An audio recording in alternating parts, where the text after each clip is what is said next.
Welcome to Storytime with Tallulah. Today's reading comes from r/TalesFromTechSupport. Our first story is titled, Customer Pays $1,049 for a $49 screen repair. We had a customer come in for a screen repair for an iPhone 6s Plus. We typically charge $49.99 before tax to repair this.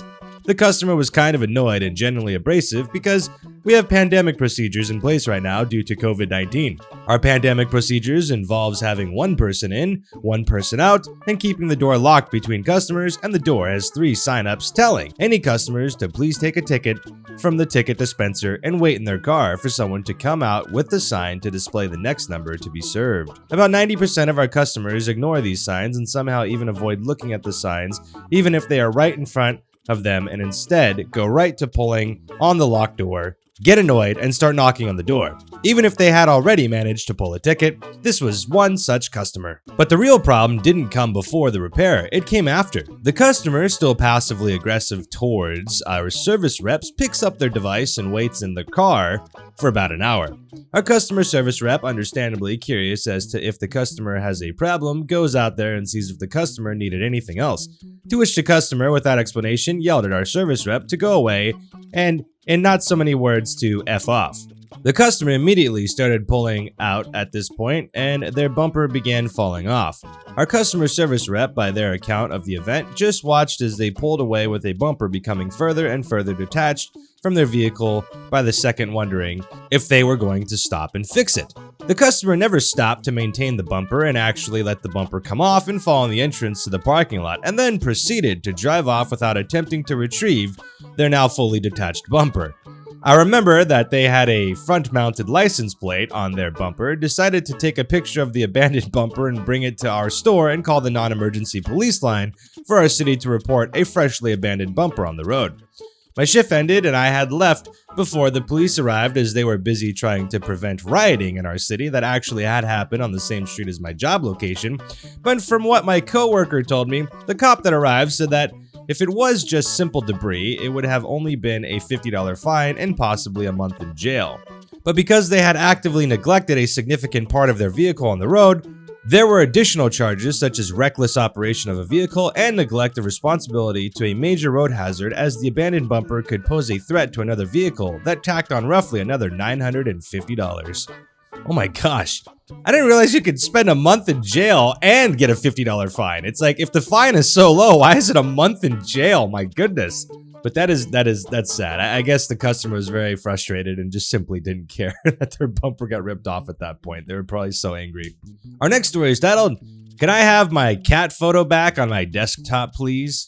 I just randomly thought about this story and decided to post it here. Long-time lurker, first-time poster.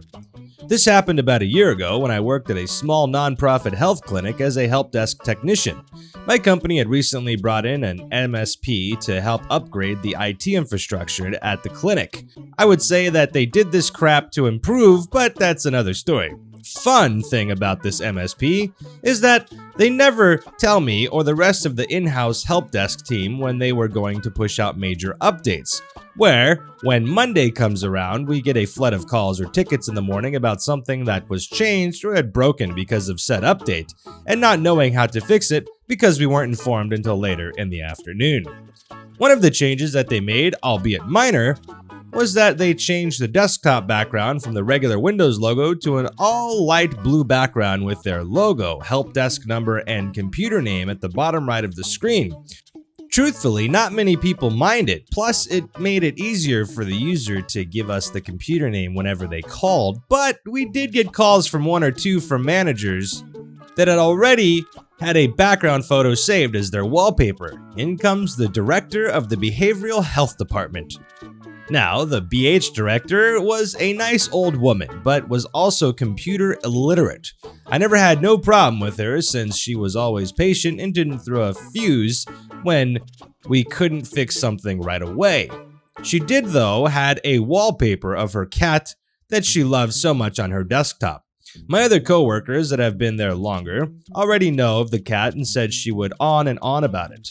Come Monday, when the update was pushed out and I get a call from director saying that her cat photo disappeared. Can't remember the conversation per bomb, but it went something like this. Me, Me, BH director. What is that conversation? Me, BH director? Oh, that's the cast. I'm sorry, I was so confused. Me, IT speaking. Hi, is this the director? I logged into my computer this morning and I can't find my cat photo on the desktop. Can you help me find it? Sure, give me one moment. Thank you. I remoted into her computer and lo and behold, I see the light blue wallpaper on the screen. She showed the picture of her cat in her photos folder, right-click on the photo, set it as desktop background, went back to the desktop screen, and no luck. Tried some other stuff and still no luck. I was the only in the tech in the office. We did help desk and on-site work, so I didn't know what to do. Hello, director? Let's get in contact with our MSP and see they did over the weekend, and I will call you back. Okay, thank you. I really want my cat photo back. I'll see what I can do. I got in contact with the MSP through Slack and told them the situation, and just as I thought, the virtual CIO said that this was part of group policy and cannot be changed. So I called the BH director and told her the bad news. So there's no way for you to get my cat photo back? I'm sorry, but no. This is a part of our new policy now, and I cannot change it. Oh, okay. I sensed a little sadness in her voice. Thank you. Try anyway. No problem. Sorry I couldn't help you out further. We ended the call there and I went about my day. I thought that was the end of it until she called every few days for the next 2 weeks with the same question. And me and the other two techs told her the same thing. It became a regular thing where my team started to joke about it. The case of the missing cat photo. Even the virtual CIO and the MSP started to get on the joke. The BH director never brought it up again after that until 2-3 months before she retired. Other than that, when it was her last day, our virtual CIO made a remark. I guess we weren't able to find her cat photo after all. I don't know, that's just kind of mean. Like, you change something and the poor lady just wants her cat photo and you make fun of her for it? I don't know. I mean, I guess it's kind of annoying that she calls over and over, but she clearly really wanted the cat photo. And for you to make fun of her is just kind of sad. Our next story is titled, How I Saved a Company with a Batch File and SQL Update Query. Client small business relies on one bespoke program tailored for a niche market. Niche. How do you say it? Tell me in the comments below. This business has done quite well for more than 2 decades. Many feats of support have been performed to keep this program running through the changes from Windows 98 to 2000 to XP to 7, skipped Vista and 8, to 10. Still chugging along, there's no hope of upgrading or updating as the original programmer is unavailable and the source code was not provided. Yes, it's a dang big security problem now, but it's walled off as much as anything can be. Client calls me to panic. We can't enter new cases. Seems the program cannot accept case numbers above 9,999 decimal. This is literally a business-ending problem. Uh-oh, I've treated this thing as a black box all these years, but now it seems I have to open up the box. I'm hoping it's not Pandora's. Poked around a bit, found an MDB file that gets modified regularly. Used a tool found on SourceForge to open up a copy. It's an Access 9597 database that contains case numbers and the associated names. This looks promising. Turns out that somewhere along the line, the case numbers skipped from 999 to 5000. Who knows why? Opportunity knocks.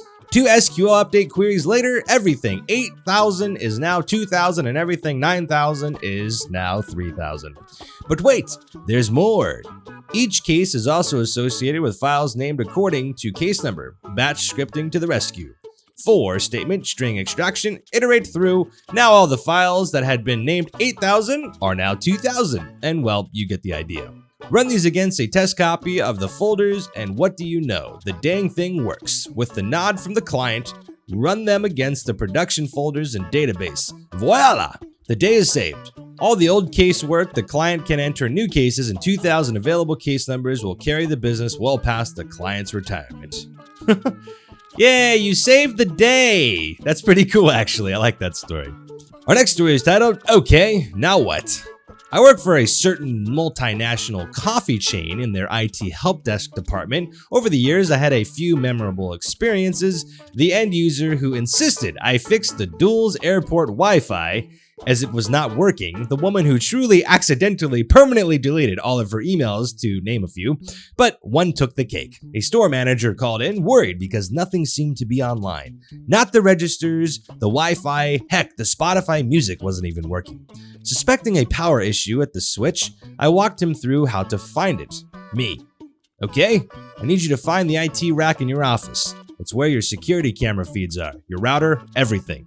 Find the switch. It's a long black box, lots of cables going into it, hopefully blinking lights. Do you see it? Him. Hold on.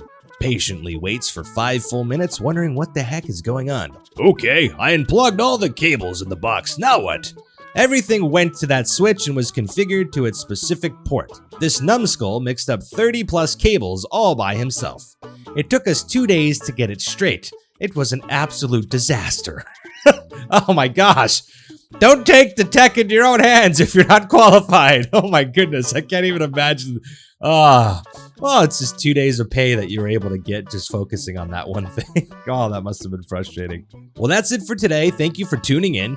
Hopefully you enjoyed this. If you did, please like the video. If you enjoyed these types of videos, please consider subscribing to the channel and hit that bell for notifications so you know when more videos come out. Thank you all for your continued support. It really means a lot. Hope you're staying safe out there. And if you'd like to join our Discord community, the link for that's in the description below, along with all of my other social media links if you'd like to follow me on different places on the internet. Alrighty then. That's it for today, and with that being said, we'll see you next time.